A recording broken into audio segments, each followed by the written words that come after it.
2 പേർക്ക് മാത്രമേ പരിക്കേറ്റു എന്ന തരത്തിലുള്ള വാർത്തകൾ പുറത്തു വന്നപ്പോഴും രക്ഷാപ്രവർത്തനത്തിലുണ്ടായ വീഴ്ച കാരണം ഒരു സ്ത്രീ കൂടി മരിച്ചിരിക്കുകയാണ്.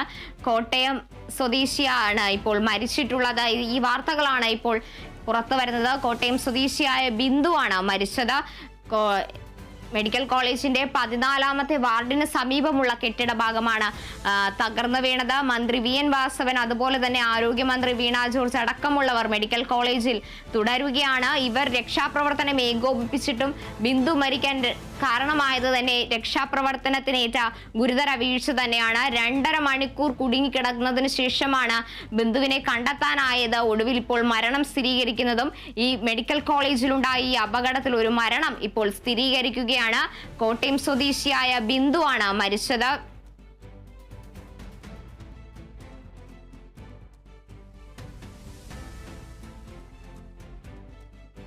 ഇപ്പോൾ നമ്മളുടെ അർപ്പൂക്കര ഗ്രാമപഞ്ചായത്ത് പ്രസിഡന്റ് ദീപാദാസ് ചേരുന്നുണ്ട്.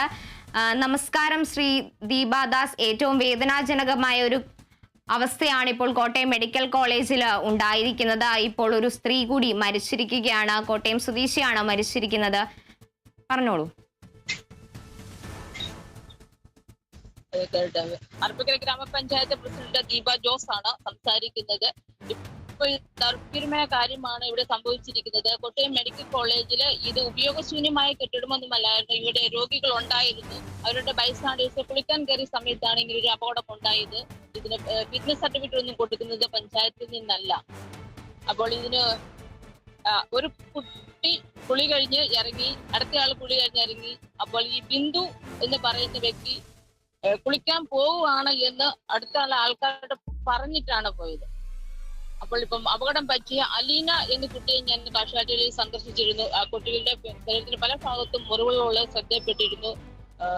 എന്റെ നോട്ടത്തിൽ അവരൊരു പേടിച്ചിട്ടാണോ എന്താണെന്നറിയില്ല, ഒരു അൺകോൺഷ്യസ് ആയ സ്ഥിതിയിലായിരുന്നു അലീന അവിടെ കാശാട്ടിയിൽ ഇപ്പോഴത്തെ അവസ്ഥയിലുള്ളത്. ഒരു ഏതാനും സമയത്തിന് മുമ്പ് നമുക്ക് ഈ തകർന്ന കെട്ടിടത്തിന്റെ അവശിഷ്ടങ്ങൾക്കിടയിൽ നിന്നും ബിന്ദുവിനെ കിട്ടി. പക്ഷെ അവര് ജീവനില്ലാത്തൊരു അവസ്ഥയിലായിരുന്നു എന്നാണ് നമുക്ക് മനസ്സിലാക്കാൻ പറ്റിയത്. ഇപ്പം കാശാട്ടിയിൽ നിന്ന് മോർച്ചറിയിലോട്ട് ആ ബോഡി മാറ്റിയിട്ടുണ്ട്. ഏറ്റവും ദൗർഭാഗ്യമായ ഒരു അവസ്ഥയാണ് ഇന്നിപ്പം നമ്മുടെ കോട്ടയം മെഡിക്കൽ കോളേജിന് സംഭവിച്ചിരിക്കുന്നത്. അപ്പോൾ ഞങ്ങള് ഇവിടെ രക്ഷാപ്രവർത്തനങ്ങൾ നടന്നുകൊണ്ടിരിക്കുന്ന ഒരു അവസ്ഥയാണ്. പഞ്ചായത്തിന്റെ ജനപ്രതിനിധികൾ എല്ലാവരും തന്നെ ഇവിടെയുണ്ട്. ഞങ്ങളുടെ വൈസ് പ്രസിഡന്റ്, ഞങ്ങളുടെ വികസന സ്റ്റാൻഡിംഗ് കമ്മിറ്റി ചെയർമാൻ അടക്കമുള്ള ജനപ്രതിനിധികൾ എല്ലാവരും ഞങ്ങളിപ്പോൾ ഈ സംഭവ സ്ഥലത്തുണ്ട്. രക്ഷാപ്രവർത്തനം എന്താണെങ്കിലും ഇപ്പോൾ തുടർന്നുകൊണ്ട് തന്നെയാണ് ഇരിക്കുന്നത്. സംഭവിച്ചതിനെ കുറിച്ച് ഒരു ദൗർഭാഗ്യം എന്നല്ലാതെ എനിക്കൊന്നും പറയാനില്ല. ശ്രീ ദീപ ജോസ്, അതുപോലെ തന്നെ ഇനിയും കൂടുതൽ ആളുകൾ ഈ സ്ഥലത്ത് കുടുങ്ങിക്കിടക്കുന്നുണ്ടെന്ന തരത്തിലുള്ള കാര്യങ്ങളെ കുറിച്ചുള്ള വിവരങ്ങൾ ലഭ്യമാകുന്നുണ്ടോ? കൂടുതൽ ആളുകൾ ഉള്ളത് കുടുങ്ങിക്കിടപ്പുണ്ടോ എന്നതിനെ കുറിച്ചൊരു ശ്രദ്ധ വന്നിട്ടില്ല. കാരണം അവശേഷങ്ങൾ നീക്കിക്കൊണ്ടേ ഇരിക്കുന്നുള്ളൂ. ഈ ബിന്ദു കുളിക്കാൻ പോയപ്പോൾ പറഞ്ഞിട്ട് പോയത് കൊണ്ട് ബിന്ദുവിനെ കണ്ടില്ല എന്നുള്ളത് കൂടെ ഉണ്ടായിരുന്നവർ നമ്മളോട് പറഞ്ഞിരുന്നു. അതുകൊണ്ടാണ് ഒരാൾ അതിൽ ഉൾപ്പെട്ടിട്ടുണ്ട് എന്നൊരു സംശയത്തിന് പേരിലാണ് രക്ഷാപ്രവർത്തനം ഏറ്റവും ശക്തമായി നടത്തിയത്. ഇനിയും ആരെങ്കിലും ഉൾപ്പെട്ടിട്ടുണ്ടോ എന്നുള്ളതിനെ കുറിച്ച് ഇപ്പോൾ അധികാരികള് അത് പരിശോധിച്ചുകൊണ്ടിരിക്കുകയാണ്. എന്തായാലും കുറച്ച് നിമിഷങ്ങൾക്കുള്ളിൽ നമുക്ക് കൂടുതൽ വാർത്തകൾ കിട്ടുമെന്ന് പ്രതീക്ഷിക്കാം.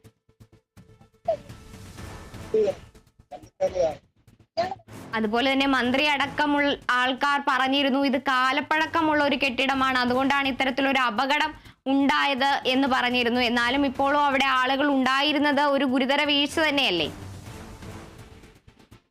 അത് തീർച്ചയായും ഇത് കാലപ്പഴക്കമുള്ള കെട്ടിടം തന്നെയാണ്, അതിലൊരു സംശയവുമില്ല.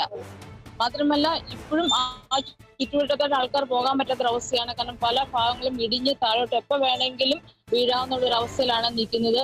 ഇപ്പോൾ രക്ഷാപ്രവർത്തനം പോലും വളരെ റിസ്ക് ആണ്. കാരണം മുകളിലുള്ള കോൺക്രീറ്റ് പാളികൾ അടർന്ന് വീണ് കഴിഞ്ഞാൽ അത് താഴോട്ട് വീണാൽ അവിടെ രക്ഷാപ്രവർത്തനത്തിൽ ഏർപ്പെട്ടിരിക്കുന്ന ആൾക്കാർക്ക് പോലും അപകടം സംഭവിക്കാം എന്നുള്ളതാണ് ഇപ്പോഴത്തെ അവസ്ഥയിൽ നമുക്ക് മനസ്സിലാക്കാൻ പറ്റുന്നത്. കാരണം ഞാൻ അതിനകത്ത് സാക്ഷിയാണ്. കാരണം ആ ഒരു അവസ്ഥയാണ് ഇപ്പോൾ അവിടെ നിലനിൽക്കുന്നത്. എന്താണെങ്കിലും പോലീസ് ഫോഴ്സും റെസ്ക്യൂ ഹോമും എല്ലാവരും അവിടെ നല്ല ഊർജ്ജസ്വലമായിട്ട് തന്നെയാണ് രക്ഷാപ്രവർത്തനം നടത്തിക്കൊണ്ടിരിക്കുന്നത്. MP മാരടക്കം MLA മാരടക്കം മന്ത്രി അടക്കമുള്ളവര് ഇവിടെ വന്ന് ഇതിന് നേതൃത്വം കൊടുക്കുന്നുണ്ട്. അപ്പോൾ നാട്ടുകാരുടെ ഭാഗത്തു നിന്നും ഒരു തരത്തിലുള്ള പ്രതിഷേധം അവിടെ ഉണ്ടായിരുന്നു. ഇപ്പോൾ നിലവിലെ സ്ഥിതി എങ്ങനെയാണ്? നാട്ടുകാർ പ്രതിഷേധവുമായി കൂടുതൽ ഒരുക്കങ്ങളിലേക്ക് കടന്നിട്ടുണ്ടോ? അത് സ്വാഭാവികം. ഒരു പ്രശ്നമുണ്ടാകുമ്പോൾ നാട്ടുകാരെ, കാരണം ഞാനും ഈ നാട്ടുകാരെ തന്നെയാണ്. നാട്ടുകാർക്ക് ഉണ്ടാവുന്ന ഒരു ബുദ്ധിമുട്ടുകൾ, കാരണം ഞങ്ങളുടെ സ്വന്തം സ്ഥലത്ത് ഇങ്ങനെ ഒരു പ്രശ്നം ഉണ്ടാകുമ്പോൾ സ്വാഭാവികമായിട്ടും നാട്ടുകാർക്ക് ബുദ്ധിമുട്ടുണ്ടാവും. അവരുടെ മനസ്സ് ബുദ്ധിമുട്ടാണ്. കാരണം കോട്ടയം മെഡിക്കൽ കോളേജിൽ ഇങ്ങനെ ഒരു അപകടം സംഭവിച്ച് ജീവൻ പൊലിഞ്ഞല്ലോ എന്നുള്ള ഒരു ബുദ്ധിമുട്ടാണ് നാട്ടുകാരുടെ രോഷത്തിൽ നിന്ന് നമുക്ക് മനസ്സിലാക്കാൻ പറ്റുന്നത്. ഈ അപകടങ്ങൾ ഇനി ഉണ്ടാകാതിരിക്കാൻ വേണ്ടി തുടർ നടപടികൾ സ്വീകരിക്കണമെന്നാണ് സർക്കാരിനോട് അഭ്യർത്ഥിക്കാനുള്ളത്.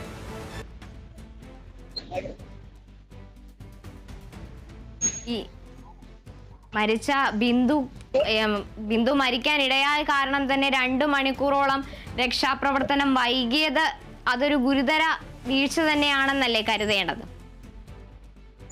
ഇതിനകത്ത് ഒരു കാര്യമുള്ളൂ. ഒരു സാധാരണ മനുഷ്യന് മേലത്തെ ഇരുമ്പുപാളയും അടക്കമുള്ള കാര്യങ്ങൾ വന്ന് വീഴുമ്പോൾ ആ മനുഷ്യന് പിന്നെ ജീവൻ ഉണ്ടാവുമോ എന്നുള്ളതിനൊക്കെ നമുക്ക് സമാനം ചിന്തിക്കാം.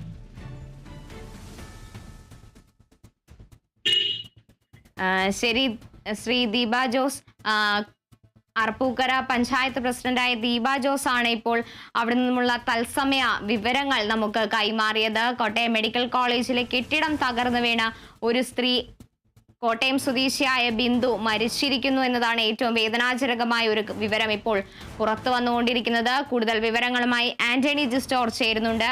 ആന്റണി, ഇപ്പോൾ അർപ്പൂക്കര പഞ്ചായത്ത് പ്രസിഡന്റാണ് നമ്മളോട് പ്രതികരിച്ചത്. അവിടെ ഇപ്പോൾ നിലവിൽ രക്ഷാപ്രവർത്തനങ്ങൾ പുരോഗമിക്കുകയാണ്. ഇനിയും ആളുകൾ കുടുങ്ങിക്കിടക്കുന്നുണ്ടോ എന്ന തരത്തിലുള്ള കാര്യങ്ങളിൽ വ്യക്തത വന്നിട്ടില്ല. വിവരങ്ങൾ?